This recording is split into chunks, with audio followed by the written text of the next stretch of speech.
Well, the toilets really do flush backwards. Bart Simpson was correct. Pull up a chair, we're cutting through the smoke, talking with the people every pit master knows. From backyard heroes to the Hall of Fame, everybody's welcome when they're earning their name. Welcome back to Wise Guys BBQ Podcast, New England's gateway to great barbecue conversations. I'm Vin Picaro, and my left side all the time, Charlie Baldwin. Tonight we're talking about one of barbecue's oldest traditions, sausage. Add some fat, the right amount of seasoning, and let creativity take the charge. And those scraps can become something just as memorable as the brisket on the plate. Our guest tonight has taken that to a different level. Around the barbecue world, when you talk about sausage, his name jumps up, the Sausage Sensei. Bill Dumas has spent years learning not only how sausage is made, but why it works and the history behind it. Bill, welcome to the show. How are you, Bill? Howdy. How y'all doing? Very good. We're doing great. We're just loving life, talking about barbecue, and we're thrilled to meet you. I've heard you back on some podcasts before, and your story is so intriguing. It's like I don't even know how to describe it. I'm reading all this stuff and looking back at your life, and it's like an epic story, adventure, like all the stuff that you did and went through and came out at the end, which I would say, pretty damn well at the end, considering all the what I want to say, the blockades that you possibly felt doing this stuff. So, welcome here, and we're going to have a great conversation. Thank you. Yeah, absolutely. How's the weather up in y'all's direction? Yeah, we're not doing too bad. We don't have all the storms Midwest has. We got some nice weather, and it's good because I got a boy I just dropped off at football camp in college, so he's going to be sweating. He's going to be sweating it a little bit. So welcome to two-a-days. Yeah, two-a-days.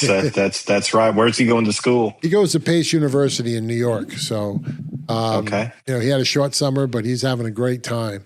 But talking about you, I love the history behind your barbecue days and the people you know and met. Can you take us back there? Can you take us back to Smoky, Denmark, and tell us about how you grew up in barbecue and all the bones you cut through your times? Oh man, I don't even know where to begin.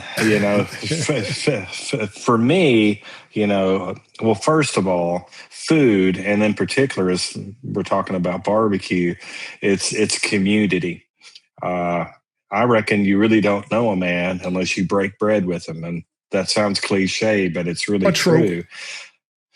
But when we're talking about barbecue, it goes back to the existence of man whenever man has never conquered, but whenever man was hunting and gathering, living in a cave, drawn by the quest for fire, whatever he was able to hunt and gather usually was roasted over that fire. Thusly, barbecue was born.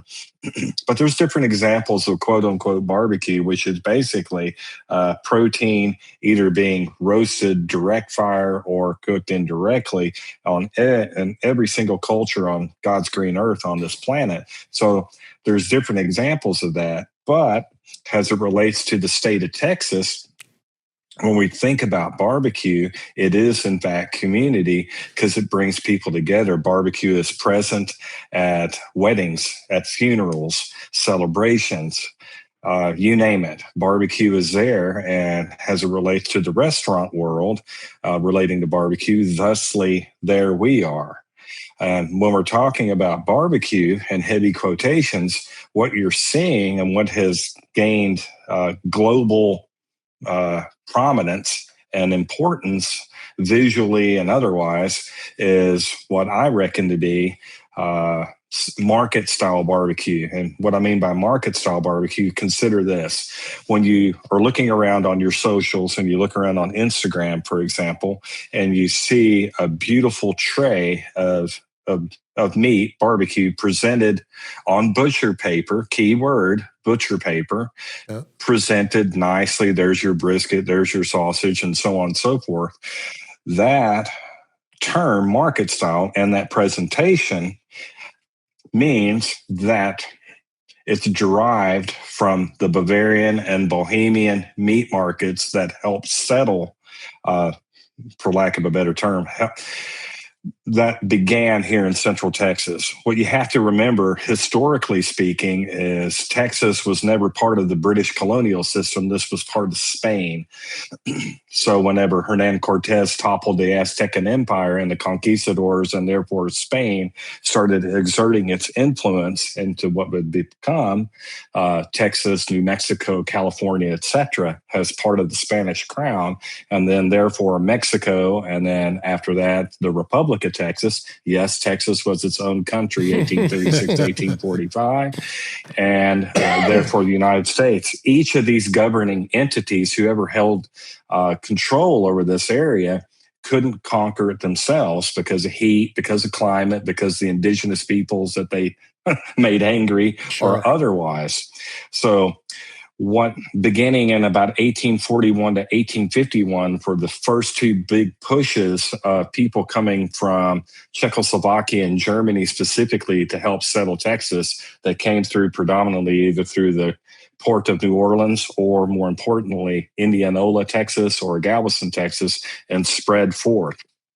If I can take this chair and spin around me, the towns around me, Flatonia, Davina, Praha, Velder, Vied, you can see immediately just by that pronunciation that they are Bavarian and Bohemian in nature. So when these people got here, they settled, but what did they bring with them? They brought with them animal husbandry skills, butchery skills, and verst making skills. They set up butcher shops in and around Central Texas. But what you can do in the old world in a manner of butchery and preservation, you cannot do in the new world here because of differing ingredients and, more importantly, here, heat and climate. So a lot of these butcher shops got away from fresh meat and started cooking, smoking, live fire the meat itself and serving that to the common man.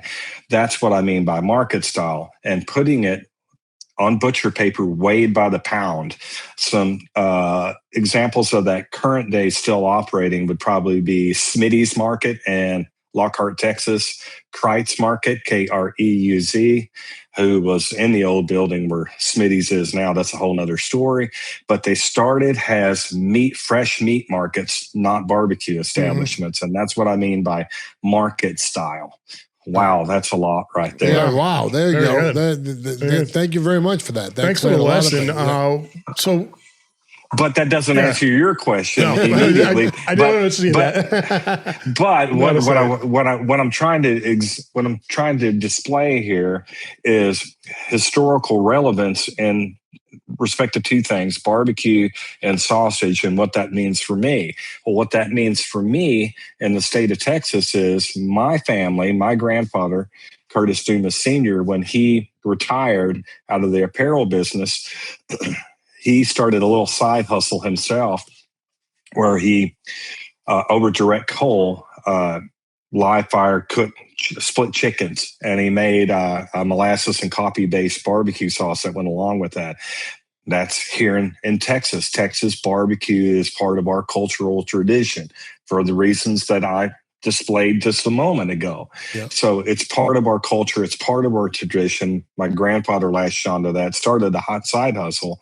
As a kid about this high, at about 5 years old, my earliest memories are with him around those brick pits, big brick pits, shoveling coals, hauling ash, hauling wood, splitting wood, making sauce. And it imprinted itself upon me. And all the BS jobs I've ever worked in my life have never really spoken to me until I got myself until life itself worked and wore itself on me to put myself in a position where I can hearken back to my family's history with my grandfather and trying to manipulate that and work it into a way that I can make a living from it. And I did that at Smoky Denmark Smoked Meats. So I didn't operate anything crazy. I started off on the loading dock, but fun fact, Who's ever heard of Sonny Moberg? Not me. Nope, you got me. Pit. That's probably one of the most important offset pit makers in the barbecue universe, and he's based in Dripping Springs. So got to have a Moberg. All right. Nonetheless, Sonny Moberg's grandfather was Albert Smoky Denmark, who began operation of Smoky Denmark Smoked Meats, a commercial sausage manufacturer established in 1964. So nonetheless, I started working at Smoky Denmark, and they wanted to display their wares. So they started to operate a food truck in front of the production facility. I headed that up and very quickly started making some unusual offerings. This would have been about 2013, beginning in 2013, and started making things really unusual: apple pie sausage, blueberry mint sausage, macaroni and cheese sausage, la.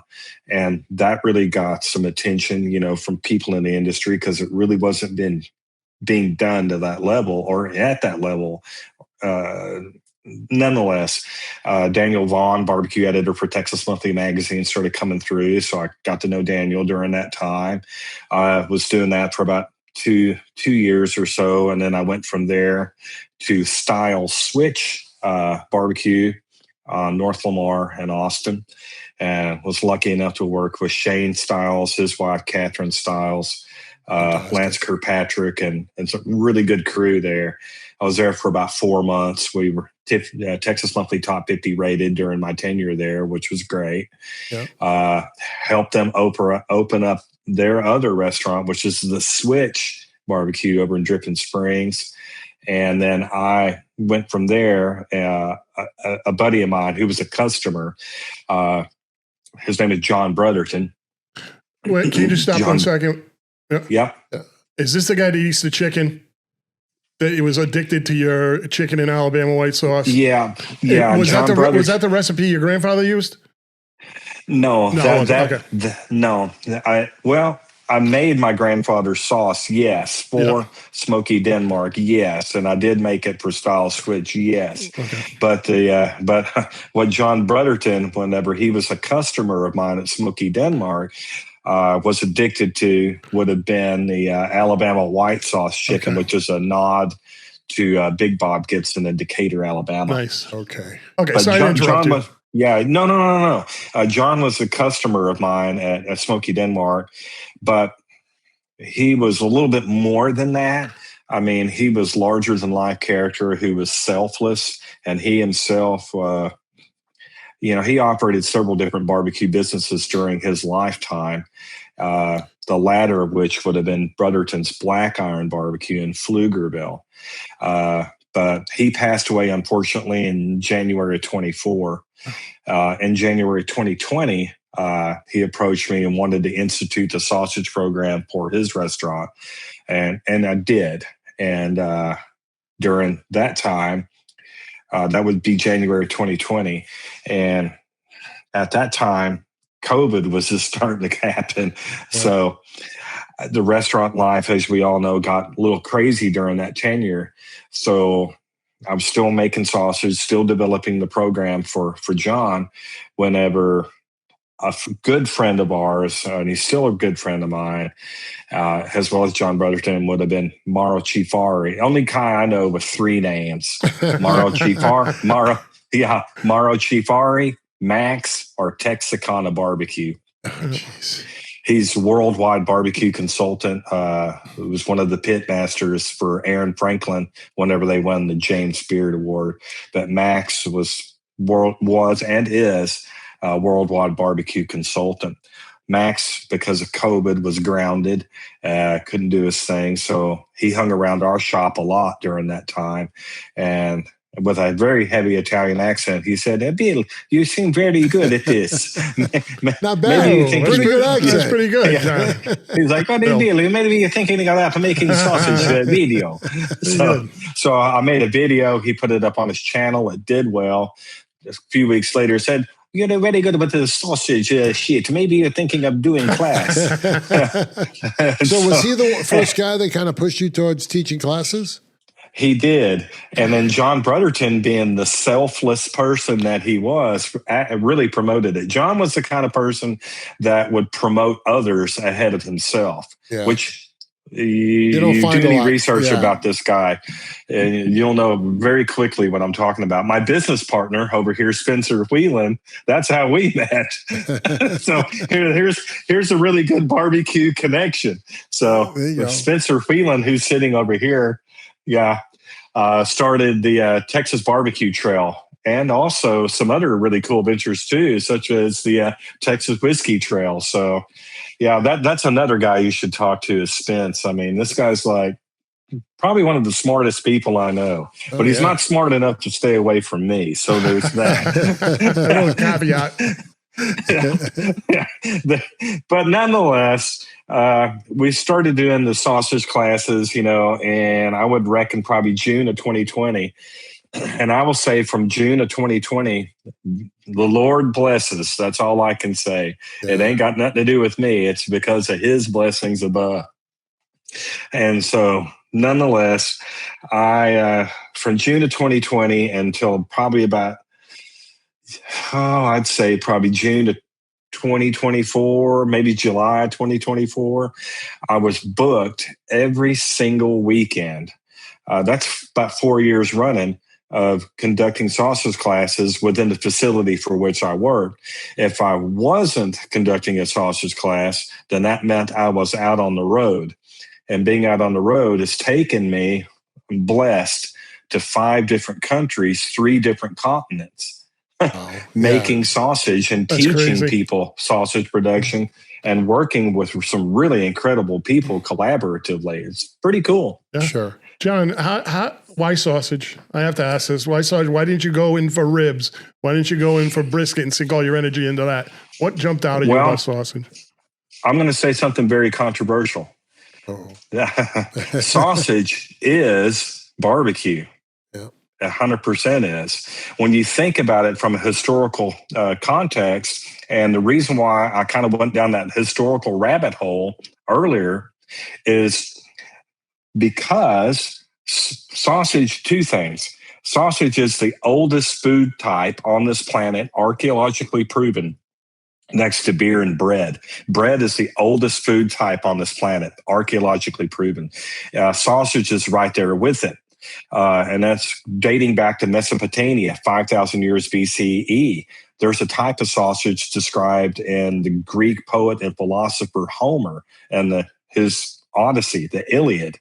There's examples of sausage within the ruins of Pompeii. Every single culture on this planet has got sausage somewhere within their cultural food history.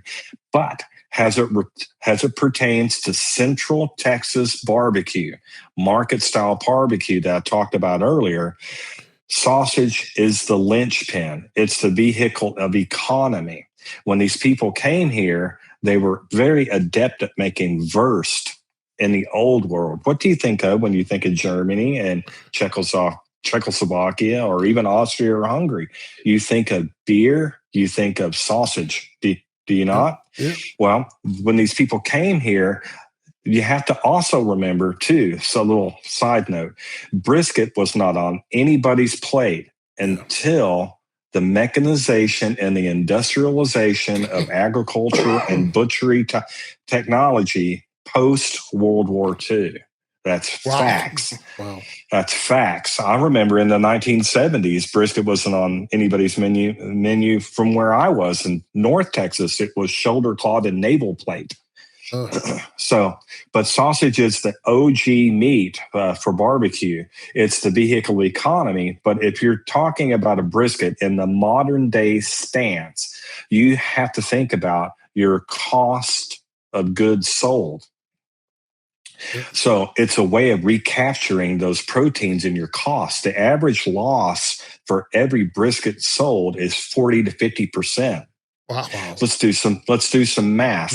If it costs me $5 a pound on brisket, and it is right now, that's pretty much average market price right now, wholesale, to the customer, to me, then in order to take care of my labor and my cost of ingredients and overhead, that's usually a third times 3. So that means if it's costing me $5 a pound, I'm losing 50% of it. It's really costing me $10 a pound. Yep.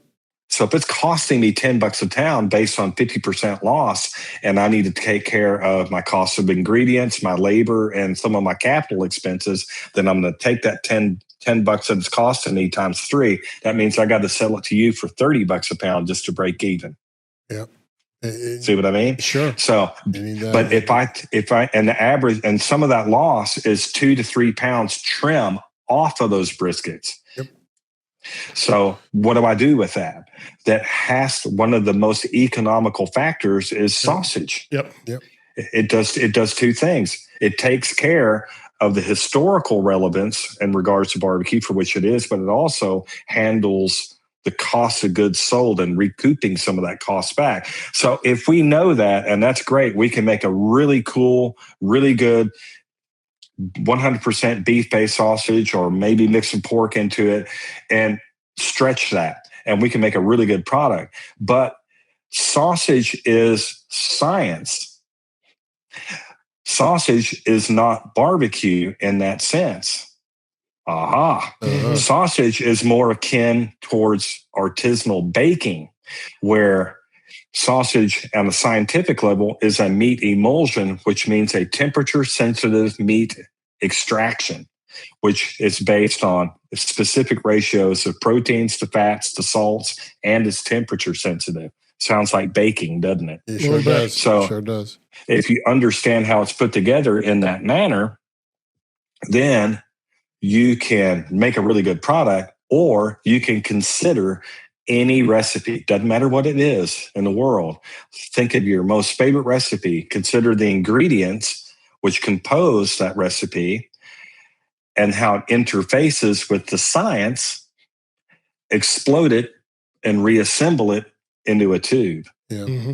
Yeah, it's amazing. So then, you say it so easily, but it's just amazing. So then sausage becomes a medium. It's an artistic medium. So then we can take it and treat it in a manner for which it is, which is edible art. And that's how I see it. And art, what is art? The specific purpose, in my view, of art is to make you stop, consider, and maybe even challenge you. So that's what I try to do. Nice. So let's jump back to 2013 when you started making sausage and you were thinking out of the box and you were making some eye openers. Was there a specific sausage that you made that you knew was it the one thing that you were proud of that you were going to sell the most of? Was there one thing, or was it your constant reinventing that kept it to be your thing? Well, the any good chef or any good artist will tell you that the most difficult thing to do is the most simple. Yep. Right? Yep. Of anything, pick something. Yeah. Right? Because you can't hide behind it. So that most of the things that the Michelin ranking, for example, puts a star to is not anything just astronomically just wild and strange. It's usually something really relative, simple in its manner and execution. But the key is to execute it very well every single time, repeatable, and do it correctly every single time. Yep. Make it airtight. So in that manner, I'm really proud of, my jalapeno cheese sausage. That's incredible in my view because I put a lot of Tex-Mex influence in it. So I really like that one. The 100% beef, what I call a hot gut, which kind of harkens to this area, is really good. But I'm pretty partial to some of the others, like the peach cobbler sausage is the one. Wouldn't you say? That sounds fun. He agrees. So, but there's a whole bunch of crazy things that we've made, and some have made sense and some haven't. Some have translated, some haven't. But I would say, to answer your question, a 100% good beef hot gut sausage, jalapeno cheese sausage, and great. Thank you. And I know you did some tribute stuff this past year. You did a red, white, and blue sausage, and you did something great, because I know you're a big music guy, right? You are a music historian as well as sausage and barbecue. Yeah. So you did something to grace the memory of Ozzy Osbourne, didn't you? Yeah, whenever Ozzy passed, I did one that was called the Prince of Darkness. So yeah, so I made it black. I made it as black as this shirt that I've got on right here, black as midnight, and I did that with the heavy usage of black garlic, and then a little bit of deactivated food grade charcoal. Right. I made it really, really black, but I made it make sense. It wasn't a gimmick. It was a really good sausage. The flavor profile of the sausage, if you've ever had Bangers and Mash Whopper in the UK, was that flavor profile. But when you cut the sausage, I put in it flame roasted red bell pepper and Gloucester cheese, which really shone like spotlights, like stage lights against that black background. So that's cool. Yeah, that's great. Love it. That's awesome. And then the red, white, and blue one. Yeah, that was three. Yeah. So that one was 3 different flavors. Yeah. One link for the 4th of July. So it had three colors, 3 flavors, 1 link. Red was cherry. White, vanilla cream. Blue was blueberry. It must have been huge. It was about 0.45 to 0.5 pounds per link. It was a big horseshoe link. Yeah, that's awesome. Great. So, Bill, go ahead. I'm sorry. Yeah, when you I'm assuming Mr. Brotherstone was instrumental in getting you going with your sausage. Did he ever for 1 second think, where's this guy going with all this stuff? Or did he really embrace everything you had to do? John was the type of person that was selfless and very giving. As I mentioned earlier, he would promote the next guy ahead of himself. And there's countless examples of that in the industry. His funeral, I don't even know how many people were at that funeral. Could there have been 1,000? Oh, wow. At least 500 people from all. We had a guy, and he's a really good friend of mine. Whenever all this happened with John, I'll just put it to you this way: there were people that jumped on a plane from Perth, Australia, to attend the man's funeral. Yeah. Come on, man. Yeah. So that just goes to show you, in regard to myself, I was lucky. I got to spend more time with him than anybody else probably, because we worked together daily, day in, day out at the restaurant. And wherever I was, he was, vice versa. I got to travel a lot of places and do some really cool, interesting things with him. But with John, I think that he gave me enough room to do what I do, and never really questioned it too much. I mean, were there some things that I did that he liked better than the other? Of course there were. Did we agree on everything? No, of course not. But at the end of the day, it was all towards that end pursuit. And what we really wanted to do was to just keep pushing the envelope, because I believed in what I was doing and still am doing in the sausage universe just as much as he, and vice versa. So it worked out pretty good. It was a pretty good partnership. And dare I say, the partnership that I have right now with Spencer, so with this is an LLC now. So Sausage Sensei is trademarked. I'm a U.S. trademark. Nice. Congratulations. Well done, sir. Yeah. And we're an LLC. So Spence is my business partner, and we have got some really cool things because we're a YouTube channel now. Yeah. So that's up and running. We're seeking co-packing opportunities and opportunities with other sponsors in the market. So there's some pretty cool things that we're working on. And I will say that Spencer embodies a lot of John Brotherton. Mm-hmm. Yeah. Nice. And that's no BS. So that's great. Hey, you touched on it a second ago. Australia Barbecue Alliance. You spent a lot of time out there, and you have a lot of information about how. I mean, you kind of brought Central Texas to Australia, didn't you? Well, I don't know about that. I mean, there's some really good people that are plying the trade down there. I'll give you like Lance Rosen. Lance Rosen, he owns and operates Big Boy Barbecue as well as Southern Grace Diner and Caulfield South, Victoria, Australia.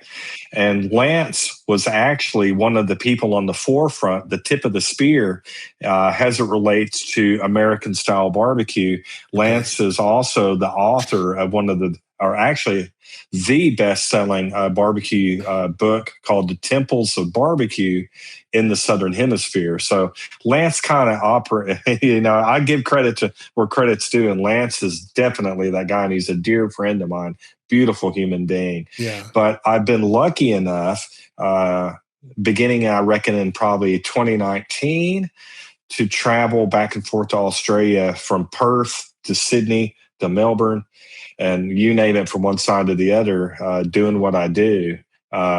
And they're really good people, and there's some good people doing some really wonderful things. And two other people that are really influential in the Australian barbecue market and beyond is Jay Beaumont and Simon Luxton, the creators and founders and operational head of Meat Stock. And Meat Stock is the festival organization that's held in Sydney, Melbourne, or other places in Victoria. I'll just say in New South Wales, Victoria, as well as North Island, New Zealand, and it's also branded in Sao Paulo, Brazil. And they also have a really good podcast as well for anybody involved in barbecue. They're really good. It's called the Underseasoned Barbecue Podcast with Jay Beaumont and Simon Luxton. And they do a really good job down there in Australia, shining a spotlight on it. Awesome. It's pretty cool. So Meat Stock, I thought that was a U.S. thing. I thought the 2027 is in Nashville, no? I don't know about that. Okay. I don't know anything about that, but I can just speak to what I know. And that was founded by the brainchild, I will say, of Jay Beaumont, and by extension, his partner, Simon Luxton. So it's 100% Aussie. Okay. 1,000% Australia, and both of those guys live in New South Wales. Yeah, I saw some videos from 2025. You were on that, and I couldn't figure out where it was in 25. And I checked 26 was in May, and 27 is next May, and I saw it in the States. But maybe I'm looking at the wrong group of organizers. So I have to check that out a little bit more. Yeah, I'm not sure that. I will say this, in 2025, I was brought down, lucky enough, Jay invited me down, and that was for Meat Stock Sydney, and that was at Sydney Olympic Park. And I'll say this, that at least the Meat Stock in Sydney is the largest barbecue and grilling festival in the world. Yeah. Each day was about 25,000 people per day. That's crazy. Want to go to Australia? We going? I'm in. All right, let's go. Yeah, but it was, let me tell you who they brought. It was a separate thing in Meat Stock called Fire Kitchen. Yeah. And they brought myself, Daniel Lee, who's from Sao Paulo. And Daniel does some really beautiful Korean-inspired through Sao Paulo dishes.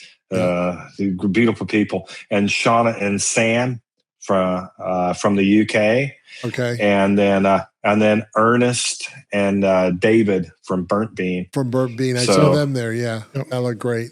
Yeah, Ernest, so we were all on the playing field. So what I did was the peach cobbler sausage. Nice. I did the peach cobbler sausage with whipped cream, the sausage dust, and a Jack Daniel's reduction sauce.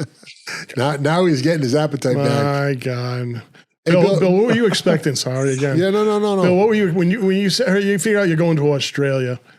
What came to your head right away? What were you expecting when you were heading over there, and what did you actually find? Did anything surprise you when you got there? Yeah. Well, the toilets really do flush backwards. Bart I'm Simpson kidding. was I correct. thought that was a myth. You're lying. Stop it. No, we discovered that. So Ernest and we discovered that together. They really do flush backwards. Did you know that? That's the weirdest thing. It can't possibly. He's pulling a leg. It can't be. No, it does. It seemed like a leg puller. Yeah, well, he will have a big future pulling the wise guy's legs, but Nobody ever seems to have a video of the water going backwards. I don't. Do you have to sign some papers? Good point. I do. I do. It's follow this guy. He's very entertaining. His name is Smokin' Willie T. Out of Houston, Texas. And Smokin' Willie T has got the video up on his Instagram page. I know that he does. Checking that out. Yeah, we're gonna verify you. But yeah, Australia is it's great. It's beautiful people, beautiful country. I can't say enough good things about it. And same thing with New Zealand. New Zealand was beautiful. Pretty cool. That's awesome. Great. So what are you up to next? What are you doing? Are you still teaching? Are you just doing the YouTube thing? You're cultivating? What's up? What's next for you? Hey, come here, you. What's next? Get IT back in the room. What's next, Spencer? So this is Spencer Whelan. So when you ask things like, and by the way, so this is my business partner. So I have to put him on camera, man. No, that's fine. But just so you know, we can't hear him because he doesn't have headsets on. But it's okay. We're glad to have him on. Yeah, there you go. Give him one. There you go. Now we can hear him. Hey, Spence, welcome to the show. Hey, can you hear me now? Absolutely, absolutely. Hey, Vince, how are you, man? I'm doing well. Thanks for being here. What's next? What's going on with you guys? What's the LLC up to? Well, so we just launched the YouTube channel. We have 2 videos out there right now. Yeah. So youtube.com/Sausage Sensei if you want to check it out. Sure. The first one is his famous peach cobbler sausage that we filmed in the studio. The second one is his first entry ever in competition barbecue, which was at Memphis in May. Oh, nice. And it was a seafood paella sausage that we did. Yeah, I heard about that. Yeah. So there's about 20-minute videos on each of those. The first one's more of a kind of a general recipe and how to make sausage. And then the Memphis in May episode is about the competition paella sausage they made with Danny Hernandez of the Brisket Shop in Tampa, Florida, who actually made the paella. And then we deconstructed it and then put it back together into a tube with a redfish as the base of that sausage. So it's 100% seafood sausage. Yeah, that's just... you're blowing my mind when you say stuff like that. You guys say it like it's old hat, but you just... Yeah, I know, right? I'm doing backflips over here just trying to understand it. That's awesome. It was fantastic. How did it do? How was it received? Well, that was a great question. One, we still have not figured out exactly how the judging works at Memphis in May. Yeah, nobody knows. It's brand new. It's brand new. He lost 3/100ths of a point total. 3/100ths of a point on the total score, but somehow came in 11th out of 189. So, Jesus. I mean, still like around top 10%. Yeah. But like, it was 118, whatever it was, 118 people. Yeah. So top 10% for the first shot out of the box, not bad. But I mean, I don't understand how you got perfect scores on flavor, on taste, on tenderness, appearance. Yeah. So I was saying he only lost 3/100ths of a point total and came in 11th. But again, we don't really understand the weighting of those different categories. Sure. He even got an overall 10 out of 10 from one judge, which we understand judges are only allowed to give 110 for overall per category. Yes. So he got one of his 4 judges gave a 10, and then he had a 9.98 and a 9.99. So we're like, okay, it's as close as you can get to perfect as you can. Yeah. So we'll see. I don't know if are you guys going to we don't really come from a competitions background. So. Are you going to the live fire meetup in Hondo in October? We're talking about that. We had something scheduled for that. It was open fire meetup. We're talking about that. So stay tuned. Okay. But this weekend, we're actually releasing the second part of the Memphis in May series, which was, he also did the TCB sausage, which stands for Taking care of taking care of business, which is Elvis's peanut butter bacon banana sandwich sausage. Charlie's going to buy that one.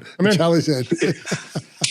That's awesome. So we got that one coming in this weekend as our third episode, and then we'll be releasing a whole lot more. We did stuff with West Coast Customs out there in Los Angeles with Heritage Barbecue and Danny Castillo, and with Smoke Queen Barbecue, Winnie Yee out in LA. So we got a lot of really great episodes coming out soon. That's awesome. And I think I heard this. I think Bill's doing a class with Harry Sue in December on the West Coast. Yeah, he does stuff with Harry Sue at least twice a year. Yeah. So in December that'll be happening as well. Yeah, I'm looking for that one to drop. I think I'm going to take a flight out there and check that out. That would be great. I'd love to learn from the master. That'd be great. Yeah. So, And we're hoping to do a lot more demos throughout the fall. Slap Your Daddy. Slap Your Daddy. Yeah, That's right. Slap Your Daddy barbecue. I heard it somewhere. Yeah. Oh, and I can't forget, at the end of September, we're going to be at the Texas Food Championships in Corpus Christi. Oh, that's and awesome. That is the first statewide preliminary for the World Food Championships. So you guys are busy. So it'll be a 3-day competition. Damn. That's great. Well, I really want to be the first to thank you guys for being on the show. This is great time speaking with Bill. Yeah. Okay. Yeah, definitely the Texas Food Championship, but don't forget the American Royal. I got to go there too. Oh, wow. Oh, yeah. Let's not forget that. Yeah, I got to go to the American Royal too. So I'm turning in an entry of sausage to the American Royal. So there's that. Yeah, there's that. That's great. Cool. What do you got, Charlie? Oh, Bill, I was just wondering that you've got a very vibrant personality, and it's all great, but no formal like teaching education or anything like that. But your delivery is spot on, and it really makes it easy to. And I hate math and science, but listening to you discuss the ratios and everything, I actually understood it. Yeah. So just a tip of the hat. Well done, sir. Hey, thank you. Well, I appreciate it. I reckon if you spend enough time with something, you're bound to learn a few things. Yeah.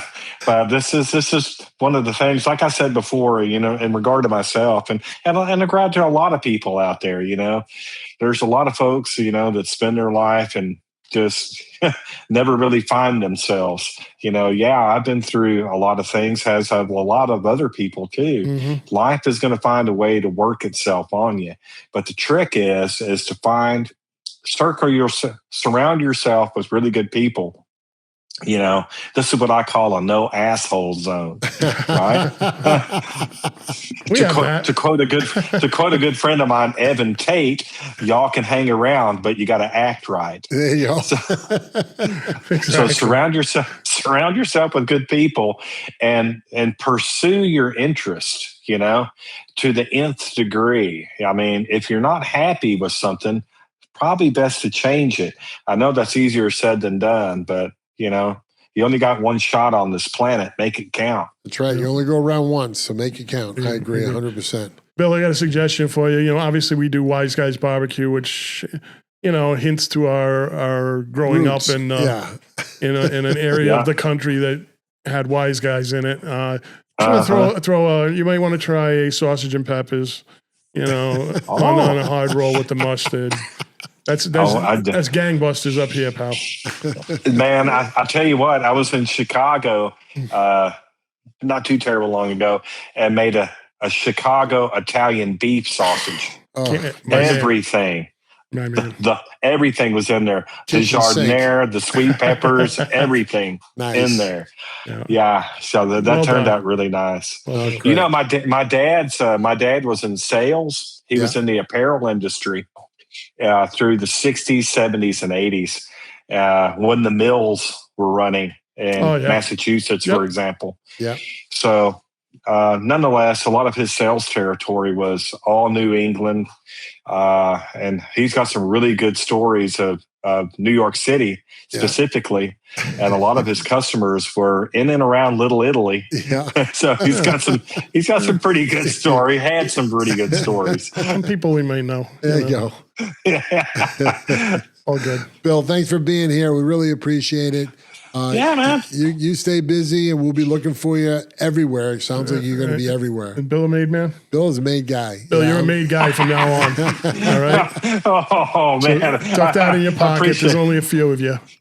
Well, I'm hoping this don't go to committee and I get whacked. We'll make sure that doesn't happen. We'll send you the secret code. All right, thanks, buddy. I appreciate it. Take care of yourself. Bye-bye, Bill. Well, Vin, that was another fantastic interview. That guy has got to be one of the most intelligent and experienced barbecue guys we've run into. And he says it's all from just, living his barbecue life that he seems so smart, but I can tell the difference. This guy's on point. No, but it's, true. And I did a shitty job because I feel like I didn't ask him enough questions to kind of get him all over the place, because he's got an unbelievable knowledge of Central Texas barbecue and a lineage with people that would just, flip your wig if you heard some of the people he worked with, cooked with. He had a statement that I heard on the internet. 2025 top 50, 6 of the restaurants went and took his class to make sausage. That's crazy. That's amazing. You got crazy. 6 out of 50, right? More than 10% are taking his class, learning from the Sausage Sensei. Talk about your advertising right there, huh? Bill, way to go! Great interview. Glad you were on. This is going up on the wall for sure.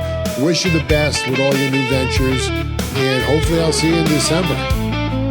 Adios, amigo. Go eat some barbecue. Pull up a chair, we're cutting through the smoke, talking with the people every pit master knows, from backyard heroes to the Hall of Fame. Everybody's welcome when they're